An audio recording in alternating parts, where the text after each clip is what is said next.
Podemos? Conta aí aqui na Feira Literária de Paraty, a maior feira do Brasil. A gente vai conversar agora com o Gregório do Vivier. Gregório, quero te perguntar uma pergunta um pouco polêmica, porque eu sei que tu gosta um pouco também de polêmica. O que fazer pro brasileiro ler mais? Olha, uma boa pergunta, viu? Mas eu acho que é um projeto mesmo de Estado o brasileiro não ler. Eu acho que interessa um povo que não leia, né? Eu digo assim, o hábito da leitura ele é disruptivo pro capitalismo. As pessoas precisam não ler, elas precisam não entender. Se a pessoa começa a entender, a ler, é um problema. Porque você vai ler a Constituição brasileira, você vai entender que lá tá escrito que a moradia é um direito. Lá está escrito na nossa Constituição.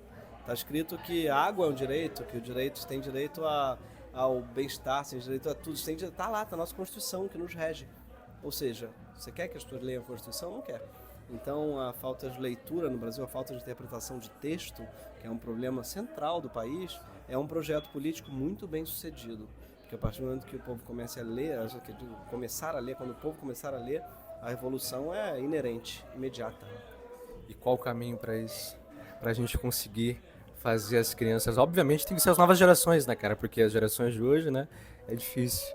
O caminho é Paulo Freire. Tanto é que é por isso que ele virou o grande inimigo da extrema-direita, né? Por que escolhe? Não é por acaso que escolhem Paulo Freire como um demônio.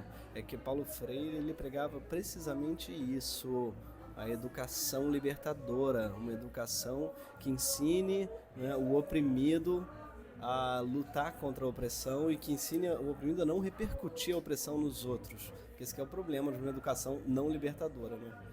Que é a que a gente recebe na maior parte dos casos, uma educação que visa perpetuar as desigualdades.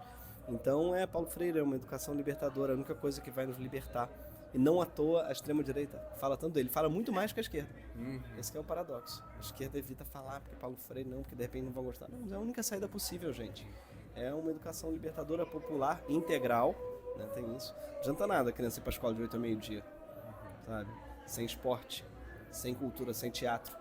Então, uma educação integral que inclua as artes, inclua os esportes, todos, que inclua a leitura assim como central, sabe? Tem um projeto, imagina que projeto bonito, a meia hora da leitura.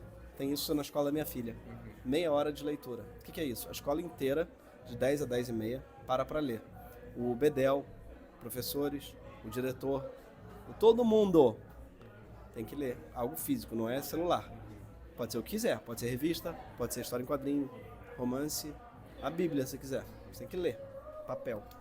Você entra na escola nessa hora, é um silêncio sepulcral, parece uma catedral. O milagre que a leitura faz no ambiente, o fato de você ter 2.000 pessoas lendo, é revolucionário. E até é bom o silêncio, não é bom o silêncio? É maravilhoso. É a minha religião, a minha relação. Eu não tenho religião, mas a leitura é uma espécie de religião, porque é um estado meditativo. Tem um estado que chama leitura profunda, né? Em inglês, deep reading, que é quando você está lendo algo mergulhado na leitura, é muito parecido com a meditação profunda, porque alguém pode chamar, você não vai ouvir. Então é um estado meditativo profundo que a leitura proporciona, que é maravilhoso para a cabeça, é uma espécie de grande limpeza mental, assim, a melhor coisa para o estresse, para qualquer coisa, é a leitura profunda. Porque ela é isso, ela lembra a religião, ela lembra o transe, a leitura. Quando ela funciona, ela é um transe. Então, ela é revolucionária do ponto de vista pessoal, não só coletivo. A gente fala leitura é muito bom, o país precisa ler, tá? O país todo precisa ler, mas o ser humano é cada um de nós. Porque é muito educativo para o nosso cérebro e é disruptivo, com perdão da palavra gasta, para o capitalismo. Porque a gente não está produzindo nada enquanto a gente lê. Nada. A gente está rompendo com a lógica do consumo e da produção.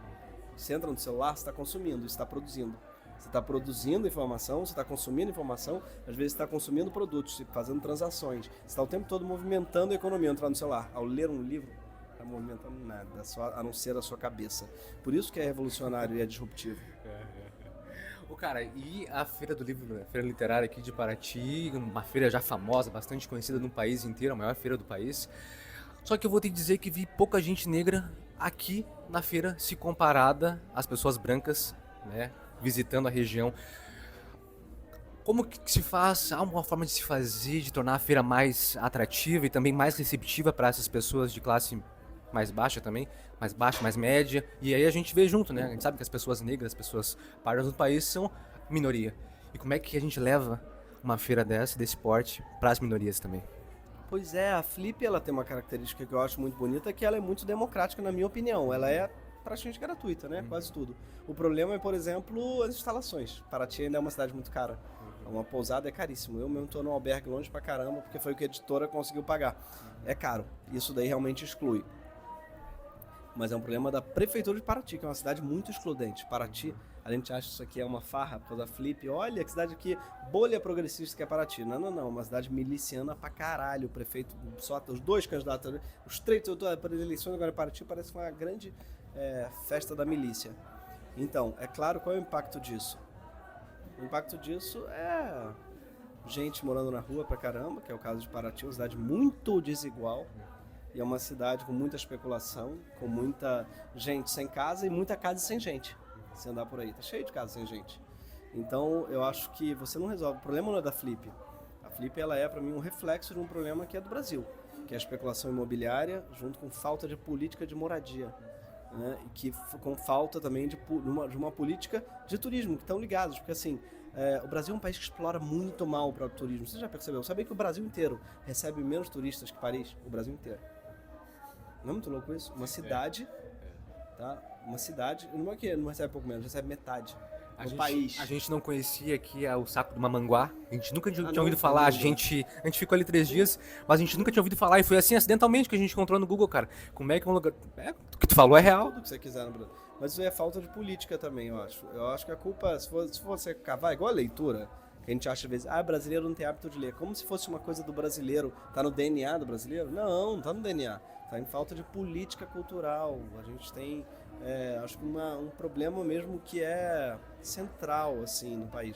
Os países que têm uma cultura de leitura, por exemplo, como a França, cara, é fruto de 300 anos de política de Estado de leitura. Um livro subvencionado, sabe? Livro barato, subvencionado pelo Estado. Igual os Estados Unidos, Hollywood tem uma indústria de cinema maravilhosa, altamente subvencionada, um projeto de Estado americano de criar Hollywood.